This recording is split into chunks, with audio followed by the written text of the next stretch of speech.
Because life has no reset button, think safety.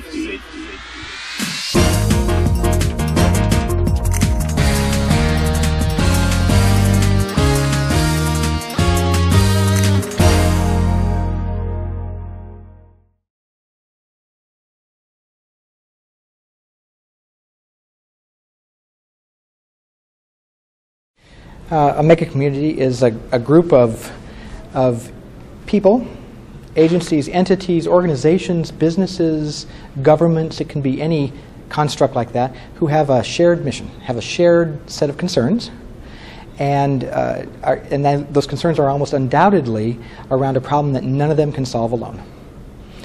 The notion of a mega community is not something that arose just in response to the pandemic, but really it's been something that has started to come about as a result of global sort of geo-complex concerns like energy, like global warming, things that are so broad, again, that no single entity or individual could possibly address and solve them. But the pandemic is absolutely a wonderful example of those kinds of pervasive, global, complex threats.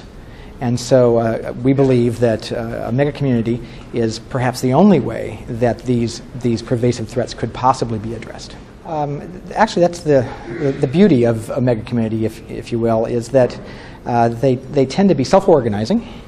There isn't, and in fact, this is a fairly important distinction, there isn't any single entity that creates or drives the mega community. If that is the case, if there is one single entity, it's not a mega community. It's some kind of organizational construct where there is a leader, where there is an organization, an agency, a governmental agency, for instance, that leads an effort and then partners with others to support it.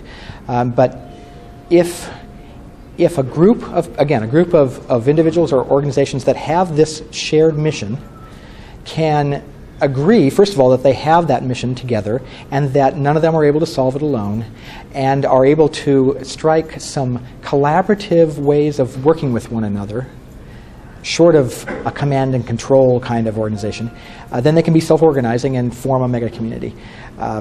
Actually, there are a couple of really good examples of mega communities. One fairly recent. Florida, the state of Florida, of course, is in a hurricane zone year after year.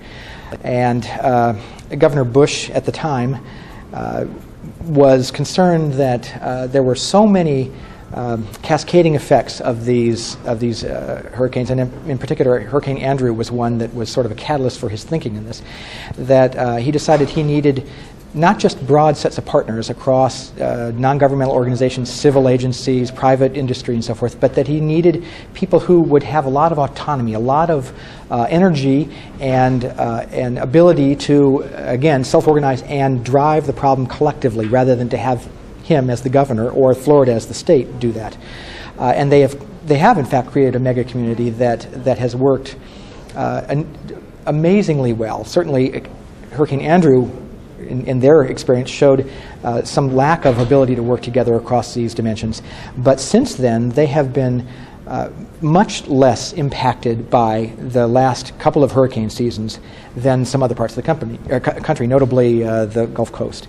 So that mega community is working very, very well. It tends to be self-sustaining as well. There's no terrific amount of energy that people put into starting and continuing the mega community, because it's, again, self-organizing and self-sustaining. And we've seen, that's probably the one that I've studied the most.